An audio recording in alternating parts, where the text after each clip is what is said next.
No vēstules Efeziešiem 5. nodaļas par to, ka mums ir jāpārbauda, kas ir pieņemams tam kungam.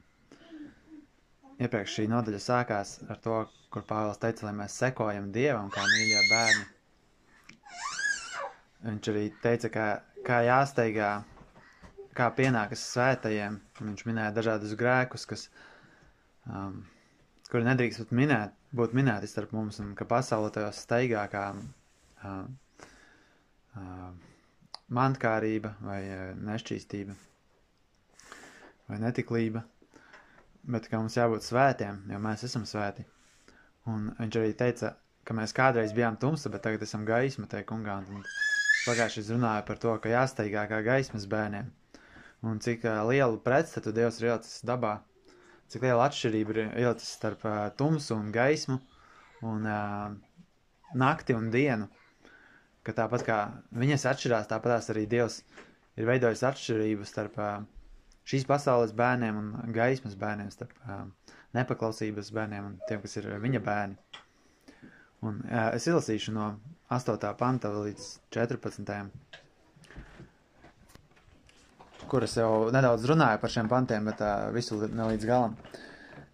Kur teikts, jo kādreiz jūs bijāt tumsa, bet tagad jūs esat gaisma tai kungā, staigājiet kā gaismas bērni, jo tā gara auglis ir visā labestībā un taisnībā un patiesībā.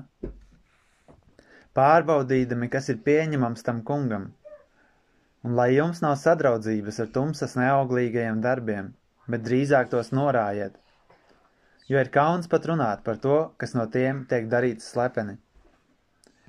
Bet visu, kas tiek norāds, gaisma dara redzamu, jo kas vien dara redzamu ir gaisma.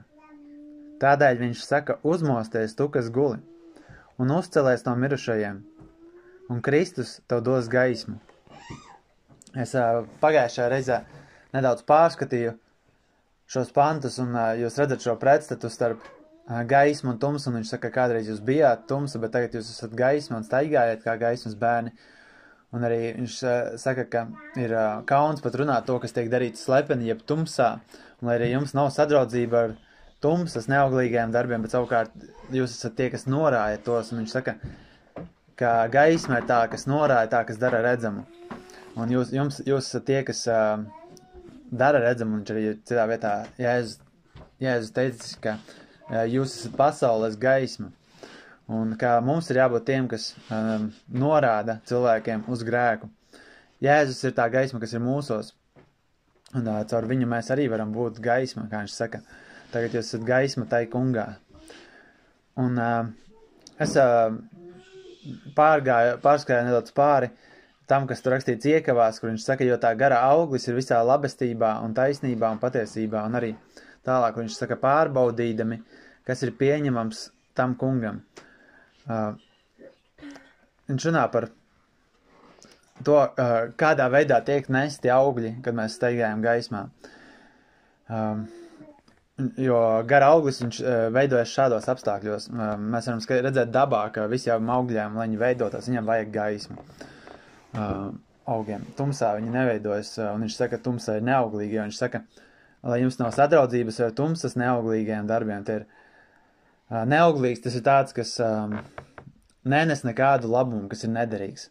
Kāds koks, kurš tev stāvētu dārzā un nekad nenest augļus, un viņš tev būtu nederīgs tavam mērķim, viņš tev nenes nekādu labumu. Viņš saka, lai jums nav sadraudzības ar tumsas neauglīgajiem darbiem. Bet savukārt viņš saka, ka tā gara auglis ir visā labestībā un taisnībā un patiesībā, ka jums ir jānes šis auglis, un viņš saka, kā tiek nes šis auglis. Runājot par gara augli, jūs zināt, ir vēl viena raksturvieta, un tā ir ir tikai divas šīs raksturvietas Bībelē, kur runāts par gara augli, ko Galatiešiem, kur mēs minam, ka tā ir mīlestība, prieks, miers, ilgcietība, maigums, labestība, ticība, lēnprātība, atturība. Tur ir nosaukti šie 9, un viņi ir pretstatīti miesas darbiem.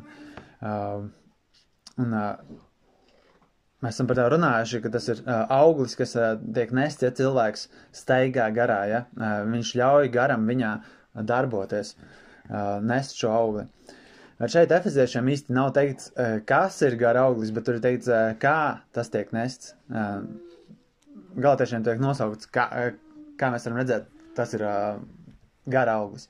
Kad mēs ejam garām kādam kokam, mēs piemēram, nezinām, kas tas ir pa koku, bet, ja mēs redzam augli, un mēs zinām pazīmes, kādām jābūt šim auglim, mēs varam pateikt, kas tas ir par koku. Ja mēs, piemēram, nekad neesam redzējuši pūķa augli, es nezinu, varbūt kāds ir redzējis, droši vien arī kāds rēdis. Bet, ja kāds mums apraksta viņu, un viņš saka, viņš tur dažādās krāsās un tam līdzīgi, un tu ej garām, tu redzi, jā, tas ir tas auglis. Un tāpat līdzīgi, viņš saka, gara auglis ir tas un tas. Miesas darbi ir tādi un tādi, jūs šīs netiklības, nešķīstības, skaudības un citi, bet gara auglis ir tas. Bet šeit viņš saka, gara auglis ir visā labestībā un taisnībā un patiesībā. Tad viņš saka, kas ir apstākļi, kas ir vajadzīgi šim auglim, lai viņš veidotos. Un viņš min šīs 3 lietas.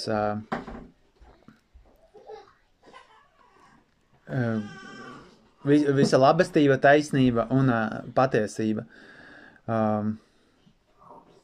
Ka tas ir saistīts ar to, ka jūs staigājat gaismā, šīs lietas raksturo jūsu staigāšanu. Labestība, es daudz nerunāšu par tām atsevišķi. Tās ir tādas vispārējas lietas, kuras varētu teikt raksturo arī Dievu. Viņš ir labestīgs, viņš ir taisnīgs, viņš ir patiess. Arī Jēzus, kad viņš bija šeit uz zemes, viņš raksturoja to. No viņa plūda ārā, tas, ka viņam bija šī labestība, viņš taisnīgi tiesā, viņš nekad neuzlūkoja nevienu cilvēku vaigu, un viņš nebaidījās teikt patiesību. Viņš runāja patiesību. Labestība tas ir viss, kas ir labs, laba attieksme, laipnība, labvēlība, labsirdība. Laipnības darbi, mīlestība. Ir arī latviski tāds vārds cilvēcība, kurš, manuprāt, tieši neraksturo to, kā patiesībā ir cilvēki, bet, ja jūs saprotat, ja kāds saka cilvēcība, tas ir tā ir īpašība, kurā jānorādos kaut ko, ka tas cilvēks ir iejūtīgs, laipns, saprotošs ar mīlestību. Varbūt tā īpašība raksturo cilvēku, kādu Dievs gribētu, lai viņš ir, bet grēcīgs cilvēks nav tā cilvēcīgs, tā varētu teikt. Taisnība tā ir dievišķa taisnība pretstatā cilvēka grēkam, samaitātībai, netaisnībai, ka tas ir taisns spriedums, taisns ceļš un taisni vārdi. Un patiesība vispārā ir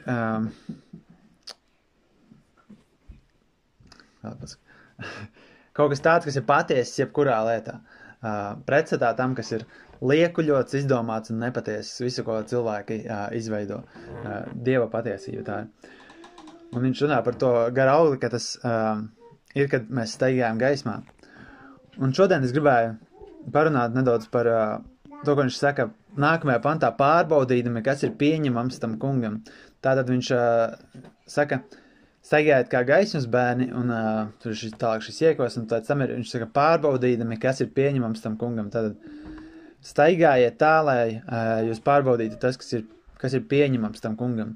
Ka jūs nedarītu vienkārši kaut ko, bet ka jūs pārbaudītu visas lietas, staigātu tā, kā ir labi un patīkami Dievam.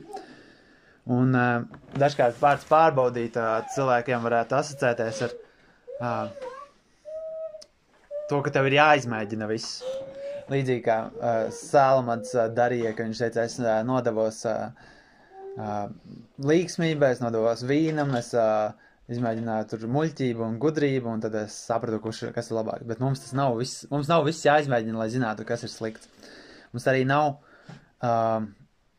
te nav runāts par to, ka mums būtu jātestē Dieva pacietības robežas, darot to, kas viņam ir nepatīkams, bet mums ir jādara to, kas viņam ir patīkams.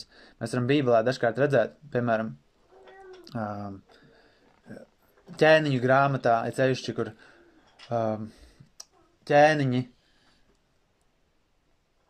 taisīja elku kalpošanu un ir rakstīts, ka viņi provocēja Dievu, ka viņiem bija jābūt ķēniņiem, kuri vada svētu tautu svētos ceļos, bet viņi vadīja tautu pavisam citos ceļos un vadīja viņu grēkot pret Dievu.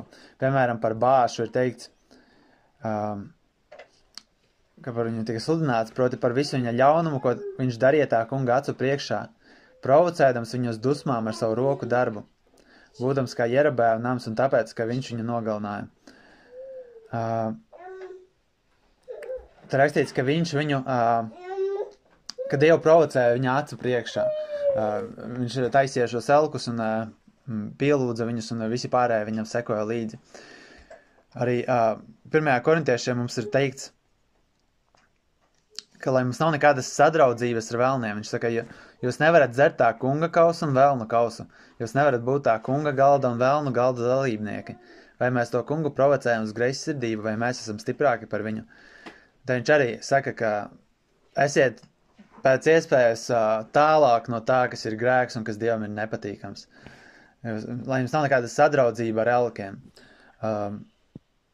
Kad es uzaugu, tā varētu teikt, šajā kristietības, es nezinu, kā to nosaukt, bet Latvijas skaitās kristietības zeme, kur it kā ir kristietība, bet te pašā laikā nav kristiešu. Bet, pēc tam arī, kad tika glābts, es domāju, tā kā, kur ir tie elki? Tie jau bija senāk, tur viņi pielūdza tā kā reāli dievs, viņi sauca Bāls, un es tur klanos viņam, vai arī kaut kāds tur cits dievs, sidioniešu dievi un amalekiešu dievi un filistiešu dievi un visādi citi dievi. Un kur tad mūsdienās ir tie velni un elki, un viņi jau nav, visi jau kalpo tikai Kristum, visi jau saka, ka es kalpoju Kristum un Jēzum. Bet patiesībā visas tās draudzes, kuras uztaisa citādāku dievu, viņiem ir bībele, viņiem ir raksti, bet viņus uztaisa citādāku dievu un viņus kalpo viņam, viņas kalpo elkiem. Tur pat nav obligāti jābūt bildai vienmēr priekšā, vai statujai, kurai zemoties, kas ir ļoti acīm redzams elks. Bet kā cilvēki sagroza pilnībā Dieva raksturu un it kā kalpo viņam. Un viņš saka, lai mums nav sadraudzības un lai mēs viņu neprovocējam tādā veidā. Bet lai steigējam kā gaismas bērni pārbaudītam to, kas ir labs. Arī romiešiem līdzīga raksturvieta šai ir teikts, tāpēc es jūs lūdzos, brāļi, caur Dieva žēlsirdībām, lai jūs pasniedzat savus ķermeņus par dzīvu upuri, svētu, pieņemamu Dievam, kas ir jūsu saprātīgā kalpošana. Un nepielāgojieties šai pasaulē, bet pārvērtieties caur sava prāta atjaunošanu, lai jūs pārbaudītu, kas ir tā labā un pieņemamā un pilnīgā Dieva griba. Pāvils saka, lai viņi mainās no tā, ko viņi darījuši senāk, uz to, kā viņiem ir jābūt, kā Dievs grib, lai viņi būtu. Viņš saka, atjauno savu prātu, lai varētu pārbaudīt, kas ir labā, pieņemamā, pilnīgā Dieva griba. Mums tātad, mūsu dzīvei būtu jābūt salāgotai ar to, pielāgotai tam, kāda ir Dieva griba, kāda ir Dieva labā, pieņemamā un pilnīgā griba. Tas, kas viņam ir pieņems, tas, kas viņam ir šķiet labs un kas ir pilnīgs. Un kā to darīt, ir kristētim Dievs prasa būt atklātam un godīgam. Un tas ir vienīgais veids, kā cilvēks vispār var nākt pie patiesības un kā viņš var ļaut, lai Dievs viņu glābj, ka viņš ir atklāts un atzīstās tajā, ko viņš ir darījis, lai viņš ir godīgs pret patiesību. Un ir sevišķi grūtākajās lietās, tā kad Dievs noraida, Dievs uzrāda kādu grēku, ka viņš saka, ka tas man nav pieņemami, tad no tā ir jāatsakās. Un šeit tātad viņš saka, lai mēs pārbaudam to, kas ir tā Dieva griba. Un pārbauda, es varētu nosaukt kādus sinonīmus, kas varētu likt vairāk saprast, jo vārds pārbaudīt ir ļoti plašs latviešu valodā. Bet kā mēs izmeklējam, ka mēs rūpīgi apskatām, mēs izpētam, testējam un līdz tā lieta, ko mēs pētam vai pārbaudam, tiek atzīta par derīgu vai noraidītu. Nevis vienkārši nedaudz uzmest aci, kā dažkārt mēs sakam, bet ka tu pārbaudi, vai tas, ko tu dari, vai nu viņš ir derīgs, vai viņš ir noraidāms. Ka tu neatstāja viņu kā nezināmu vai pievēra acis uz to. Varbūt vēlāk par to padomāšu. Bet kā mēs pārbaudām visas lietas. Tesaloniķiešiem arī viņš saka, pārbaudiet visu, satveriet to, kas ir labs, vai arī turēt stingri to, kas ir labs, varbūt tā bija labāk. Ka viņš saka, pārbaudiet visu. Tātad es diezgan skaidri saprotams, ka mums nevajag izmēģināt visu, lai visu pārbaudītu. Mums nevajag izmēģināt visus grēkus, lai saprastu, ka viņi ir slikti. Dievs ir teicis, to nevajag darīt. Izraēliešiem, tad, kad viņi iegāja apsolītajā zemē, viņš teica, lai viņi nedara tā, kā darīja pagāni, tā, lai nedara, kā darīja šie kanānieši un citi. Un viņš nosauca daudzas lietas, ko viņi darīja. Un viņiem nebija jāizmēģina tas, lai viņi zinātu, ka tas ir slikti. Dievs pateica, tas ir slikti. Jums nebūs tā būt, jums būs būt svētiem. Un mums, kā mēs varam pārbaudīt, mums ir mēraukla jeb standarts, pret ko visu pārbaudīt. Kā, piemēram, mūsdienās tas ir nedaudz savādāk, bet senāk Parīzē, man liekas, vai kur glabājās standarts kilogramam, standarts metram, varbūt vēl kaut kam. Un tas bija etalons, pret ko jebkuru citu pārbaudīt.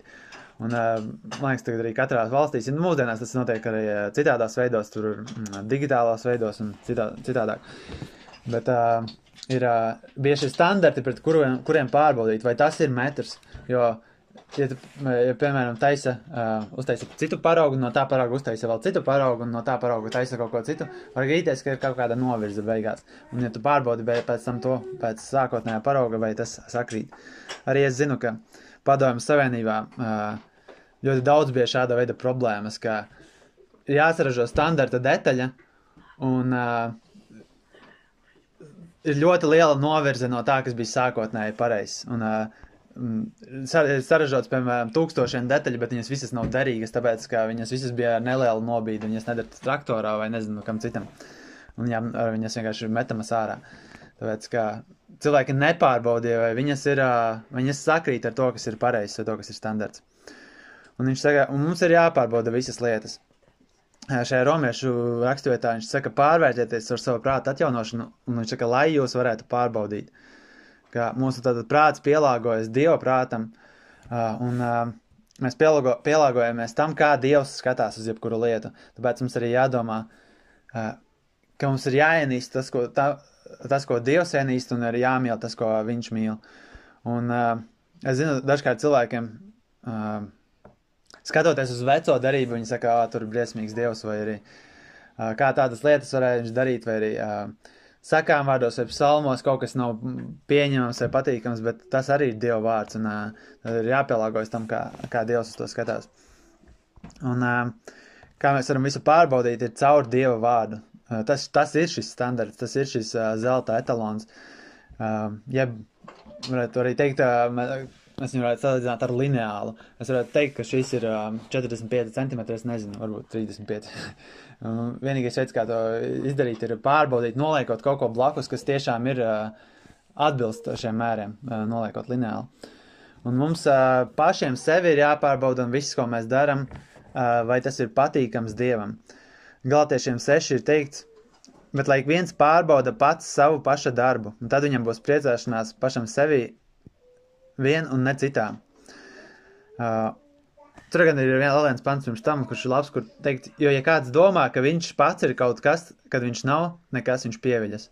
Tad viņš pats skatās uz savu darbu, un viņš saka, ļoti skaists darbs, es veicu labu ziedojumu, vai es labi norunāju kaut ko, vai es labi kalpoju kādā veidā, vai es palīdzēju kādam nabagam vai ko citu.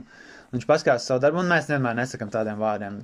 Reizēm ir tāda attieksme, reizēm ir tāda sajūta, ka es esmu ļoti labi izdarījis. Un, viņš saka, lai viens pārbauda pats savu darbu, viņš tiešām dariet to labi.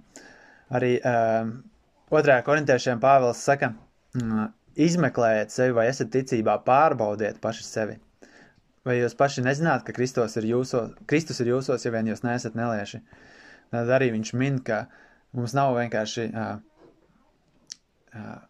jādzīvo pēc kaut kādām emocijām, kā ļoti daudz cilvēku šajā pasaulē dzīvo, ka es esmu Dieva bērns, tāpēc, ka es no bērnības esmu mācīts tādā ceļā, vai arī kādā veidā esmu piedzīvojis šo sajūtu, bet viņš saka, pārbaudiet paši sevi, izmeklējiet. Un arī šeit es gribu pielikt klāt to, ko es teicu, ka šī pārbaude nav vienkārši ātra apskatīšanās, tā kā ātri pārskata kādu tekstu vai atrastu kādu vārdu, bet ka tu rūpīgi izpēta līdz galam, vai tu esi derīgs vai tu neesi derīgs. Un cilvēkam, kā es teicu, tas ir ļoti grūti, un to cilvēku tiek prasīts, lai viņš ir atklāts, godīgs visās lietās. Dievs mūs, tā, kad viņš glābj, viņš pēc tam mūs šķīsta, un viņš visu laiku no mums atkal un atkal prasa, lai mēs pieņemtu to, ko viņš mums saka, šos norājienus un pārmācības, lai mēs, ja viņš kādā lietā norāja, un mums saka, mēs domājam, nē, nu tas jau nevar būt grēks, tas nav nekas īpašs, es taču to vispār pat nedomāju neko sliktu ar to. Tomēr ir jāiedzinās tajā un jābūt atklātam, un Dievs parāda tiešām, vai tas ir viņam pieņemams vai nē. Un Bībelē ļoti daudz skaidri rakstītas lietas, kas Dievam ir patīkams un pieņemams. Dievs ir teicis, tas man ir pieņemams, vai tas ir pieņemams tam kungam. Bet ir arī daudz rakstīts, kas viņam ir nepieņemams un nepatīkams. Un ņemot šos abus, mums ir iespēja pārbaudīt sevi un visas savas darbības. Un, piemēram, vecajā darībā, tā, kad viņi upurēja templī un visos šajos ceremoniālajos likumos, upuru un ziedojumu likumos, viņiem bija skaidri norādīts. Viņam bija rakstīts, nesiet tādus un tādus upurus. Piemēram, jēru 1 gadu vecu, lai viņam nebūtu nekāds tur traips, vaina, lūzums vai jebkas tāds. Kādam jābūt tai govī, kādai jābūt kazai, kādam jābūt baložiem. Un visās šajās lietās Dievs bija skaidri pateicis, tādam ir jābūt upurim, ko jūs man nesat. Un citādāks upuris man nebūs pieņemams. Arī, ja priesteri nāk templī, ja viņi ir apgānījušies, tad viņiem ir jāmazgājas, vai viņiem ir jābūt nešķīstiem līdz vakaram, un daudzas tādas lietas. Un arī viņš teica, tālāk praviešos, viņš arī minēja, ka kādām jābūt sirds motīvam, ka tu nes upuri. Jo viņš teica, jūs nesat tur tādus un tādus upurus, bet ka viņu sirdis nav ar viņu un ka tāds upuris nav viņam pieņemams. Bet šis princips bija vecā darībā, bet viņš nekur nav zudis, jo vecā darība bija debesu lietu ēna, kas nozīmē, ka Dievam ir daudz svarīgāk tas, cik mēs garīgā veidā daram to, kas viņam ir pieņemams, garīgus upurus. 1. Pētera vēstulē ir teikts, arī jūs kā dzīvīgi akmeņi tiekat uzbūvēti par garīgu namu, svētu priesterību, ziedot garīgus upurus, pieņemumus Dievam caur Jēzu Kristu. Šeit viņš saka, ka mums jāziedo garīgi upuri, bet viņš saka, tādi, kas ir pieņemami Dievam. Tādi, kur mēs viņu noliekam uz viņa altāra, un viņam ir, kā rakstīts daudzās vietās, salda smarža, patīkami, tādi pieņemami. Un vecajā darībā šie principi bija par fiziskām lietām, ka nedrīkst fiziskā veidā būt samaitāts tas jērs vai teļš vai jebkura cita lieta, kas tika nesta, un ka tu arī no 10. tiesas nesi to labāko. Bet mums viņš saka, lai mēs ziedojam garīgus upurus un ka mēs meklējam, lai viņi būtu pieņemami Dievam, lai viņam nebūtu kāda vaina. Nevis vienkārši pavirši vai viegli prātīgi pienesdami viņam upurus. Arī 19. psalmā Dāvids saka, lai manas mutes vārdi un manas sirds meditācija ir pieņemama tavās acīs, saka kungs. Šī ir viena no ticīga cilvēka pazīmēm, ka viņš meklē, ka pat viņā domas, viņā sirds domas, viņa meditācija, tas, ko viņš savā prātā apsver, sapņo, plāno, ka viņš grib, lai Dievam tas būtu patīkams, lai tas nebūtu nepatīkams. Un Dievs ir ielicis arī tādu kā kontroles mehānismu, ka mūsos ir svētais gars, kurš tiek apbēdināts, ja mēs daram kaut ko nepatīkamu. Bet daudz labāk ir, ja mēs apzināti izvēlamies darīt labu un apzināti izvēlamies aiziet prom no tā, kas varētu būt nepatīkams. Nevis piepeši esam izdarījuši kaut ko un attopamies, ka mēs esam apbēdinājuši svēto garu. Un tātad viņš arī saka, lai tas, ko runāja un domāja, tiktu atrasts pieņemams, derīgs un labs. Un mums ir jādomā, lai mūsu darbs būtu derīgs, un es domāju, ne tikai jebkuri mazi darbiņi vai tādas lietas, bet reāli strādāšana un šeit efeziešiem nedaudz arī viņš runāja par to, ka tas, kurš zaga, tas, lai nezog, bet strādā ar savām pūlās, strādādams ar savām rokām, lai var dot tam, kuram nav. Šeit bija kādas 4-5 lietas iekļautas par to, kādam ir jābūt cilvēka darbam. Principā viss ir koncentrēts šajā pantā, kādam ir jābūt cilvēka darbam. Ka viņš nezog strādājot, ka viņš pūlās, ka viņš nav vienkārši slings, ka viņš pats strādā, ka viņš strādā to, kas ir labs, un viņš strādā priekš citiem, ka viņš var dot citiem. Mums jāpārbauda mūsu valoda arī, vai mēs netīšām kādu neaprunājam, runājot nevajadzīgu informāciju, lieku kaut ko, vai mēs nerunājam, kā viņš šeit iepriekš minēja, lai tas netiek pat jums minēts, un arī citas lietas, kas nepieklājas svētajiem, kur viņš teica muļķīgā runāšanās, jokošanās, kas nepieklājas, un nešķīstība vai nešķīsta valoda. Arī pie attieksmes mums ir daudz jāpiedomā, jāpārbauda, ceļšķi. Mēs redzam to audzinot bērnus, redzam sevi spogulī, kad mums dažkārt ir dusmas, nesavaldība, liekulība kādās lietās, kur mēs aizliedzam kaut ko un paši to daram kaut kādā veidā, kas viņam rada šo sajūtu, ka nav taisnība. Tāpēc arī dažkārt mūsu attieksme var būt saistīta ar augstprātību vai nevērību vai neiejūtību. Arī tas viss ir jāpārbauda, un visvairāk ir jāpārbauda tas, kā mēs kalpojam Dievam. Kopš es esmu glābts, un Dievs mani vada, esmu bijis dažādās draudzēs, un tas, kas man nelika mieru, ir tas, ka ar cilvēkiem runā par to, ka šādi nevajadzētu kalpot Dievam, nevajadzētu, piemēram, eglītei būt Ziemassvētkos vai vispār Ziemassvētkos svinēt, vai kādai jābūt runāšanai, arī sievietēm nevajadzētu mācīt, vai jebkurām citām lietām, ka cilvēkiem bija pavirša attieksme. Jā, labi, tas varbūt uz mums tik ļoti neatiecas.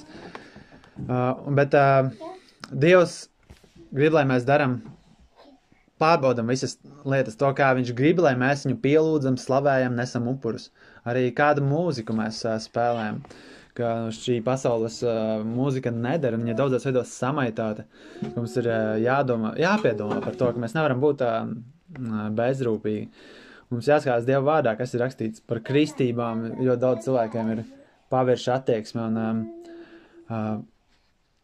pārsvarā tas viss ir sātana darbs, vienkārši cauri gadsimtiem, kur viņš ir paņēmis kaut kādu lietu no Bībeles un pārveidojis pilnīgi citādāk, un cilvēki to uztver kā standartu, un jebkurš, kas dara nedaudz savādāk, ka viņš ir dīvains, ka viņš meklē kristības no kāda, kuram ir pilnvaras to darīt, un tas ir pavisam dīvaini, vai tad jebkurš nevar kristīt, un jebkurš nevar iegremdēt vai ko tādu, vai nevar kristīties jebkurš cilvēks, kurš vien grib, ja viņš pasaka, es gribu kristīties. Bet, ka mēs pārbaudam pēc Bībeles, kas ir šīs kristības, kas ir roku uzlikšana un daudzas citas lietas, ko mēs daram arī. Viena no lietām, ko dažkārt liekas grūti pārbaudīt, ir, un es gribētu, lai mums vairāk būtu piemēri, dzīvi esoši piemēri par, kas ir draudzes mums blakus, īstas draudzes, kā veidot draudzes kārtību, sapulces un tādas lietas. Jo dažkārt par to esmu domājis, un es nedomāju, ka mums ir kaut kāds grēks par to, bet es domāju, ka ir daudzas lietas, ko mēs varētu darīt labāk. Tāpēc arī mums jābūt rūpīgiem, jāpārbauda. Mēs nevaram būt pavirši uz maldu mācībām, uz kādiem cilvēku izdomājumiem, kur cilvēkiem dažādas filozofijas, un arī kā ņemtas no Bībeles un atvasinātas, bet te pašā laikā, kas nav līdz galam patiesas. Mums jāpārbauda tas, ko mēs lasam, klausamies, skatāmies, vai tas ir tas, ko Dievs grib, lai mēs daram.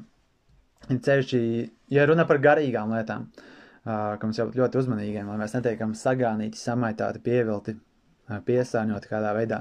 Un pārbaudes stāvoklis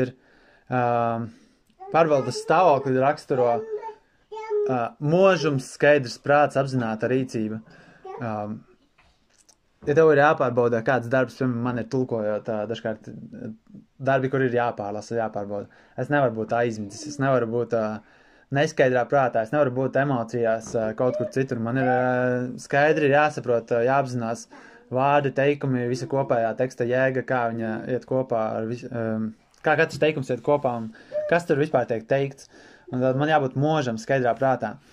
Un līdzīgā veidā arī mums viņš prasa būt skaidrā prātā pretēji miegainumam, apātijai un slinkumam, nerūpīgumam, kur mēs pieveram acis un aizgriežamies. Un Dievs grib, lai mēs pārbaudam. Un kā tad mēs pārbaudam, ir caur Dievu vārdu, kā es teicu, tas ir šis etalons, tas ir šis standarts, šis lineāls mēraukla, kas mums ir jālasa ikdienas, un viņš mums atklāja, Dieva vārds mums visu laiku atklāja no jauna. Ne tā, ka tur būtu pierakstītas jaunas lietas, kuras nebūtu nekad redzētas, bet cilvēks ir tāds, kurš ļoti ātri aizmirst, jo viņam ir apkārt daudz kas cits. Mēs varam ļoti ātri aizmirst to, ko Dievs ir teicis. Un, mēs, piemēram, stāstam kādu liecību, Dievs man parādīja to un to, un mēs visi priecājamies, un pēc mēneša kāds cits no mums stāsta, ka Dievs viņam parādīja to pašu, un mēs esam priecīgi. Mēs aizmirstam, varbūt, kas tas bija. Un, tāpēc mums ir jālasa Dieva vārds, lai mēs visu laiku no jauna varētu salīdzināties ar viņu un pārbaudīties, vai tas, ko mēs daram, ir pieņemami. Un Dieva vārdā daudz, kas par to rakstīts, ir, piemēram, rakstīts, jo Dieva valstība nav barība un dzēriens, bet taisnība un miers un prieks svētajā garā. Jo tas, kas šajā kalpo Kristum, ir pieņemams Dievam un cilvēku atzīts. Šeit viņš runā kontekstā par to, lai neviens neapgrēcina ar ēdienu un dzērienu un svētajām dienām, vai arī tādām lietām, un viņš saka, ka tās nav svarīgākās. Svarīgākās, viņš saka, ir taisnība, miers un prieks svētajā garā, un viņš saka, tas, kas tajā kalpo Kristum, ir pieņemams Dievam un cilvēku atzīts. Tad viņš saka, kas ir Dievam pieņemams prāts. Arī Timoteja vēstulē ir ļoti laba raksturvieta, protams, visas raksturvietas ir labas, kur rakstīts, tāpēc es pamudinu, lai vispirms lūgšanas, aizlūgumi un pateicības tiek darītas par visiem cilvēkiem, par ķēniņiem un par visiem, kas ir pie varas, lai mēs pavadītu klusu un mierīgu dzīvi visā dievbībā un godīgumā. Jo šis ir labi un pieņemami Dieva mūsu glābēja skatienā, kurš grib, lai visi cilvēki tiktu glābti un nāktu pie patiesības atzīšanas. Šeit arī ir teikts, ka kas ir Dieva griba? Dieva griba pie visiem ir, lai visi tiktu glābti. Tāpēc arī Dievs ir sūtījis savu dēlu šajā pasaulē, lai ik viens, kas tic viņam, nepazustu, bet iegūtu mūžīgu dzīvi. Viņš grib, lai visi tiktu glābti.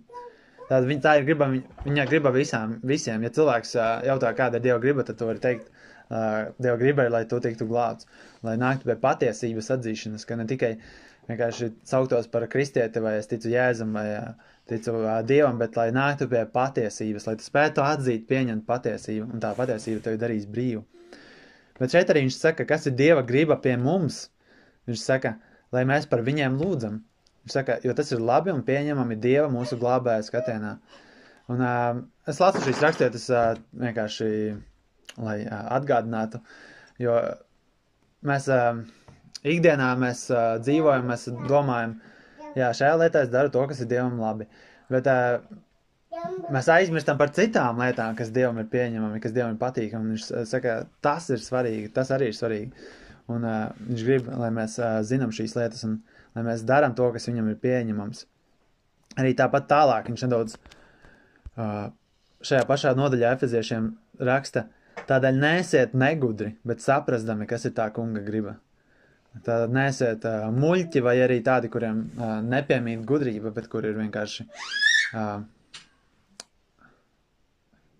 vientieši arī tā var teikt, kur ir negrib zināt to, kas ir gudrs un noderīgs. Viņš saka, bet saprastami. Tātad, ka jums ir šī saprašana, kas ir Dieva griba.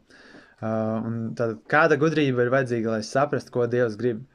Tas arī, principā, mūsu viss dzīves uzdevums. Arvien vairāk un vairāk saprast, ko Dievs grib un to darīt. Un tā dzīvot. 1. Jāņa 3 ir rakstīts, un ko vien mēs prasam, mēs no viņa saņemam, tāpēc, ka mēs turam viņa baušus un daram to, kas ir patīkams viņa skatienā. Te ir teikts, ka tā veidojas mūsu attiecības ar mūsu radītāju.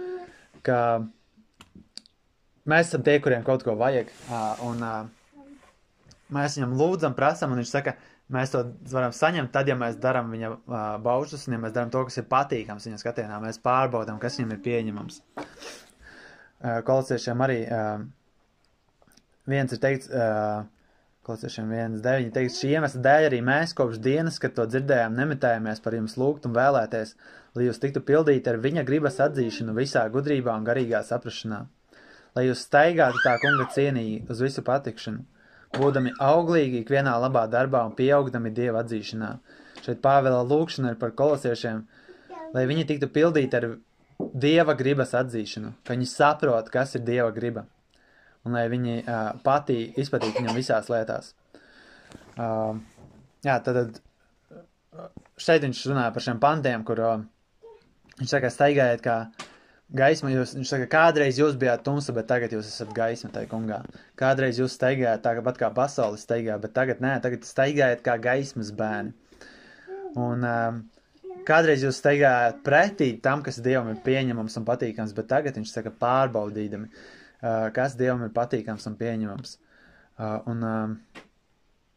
Lai mēs pārbaudām, kas ir viņa griba. Bet tam tālāk viņš, tālākajos pantos, kurus arī nākamajās reizēs runāšu, viņš saka, raugiet, lai jūs staigājat piesardzīgi, ne kā muļķi, bet kā gudri. Izpirkdami laiku, tāpēc, ka dienas ir ļaunas, tāpēc neesiet negudri, bet saprastami, kas ir tā kunga griba. Tā arī viņš min par šo staigāšanu. Šeit nodaļā tik daudz par to viņš saka, un arī šeit viņš saka, staigājiet tā piesardzīgi, ne kā muļķi, bet kā gudri. Āmen.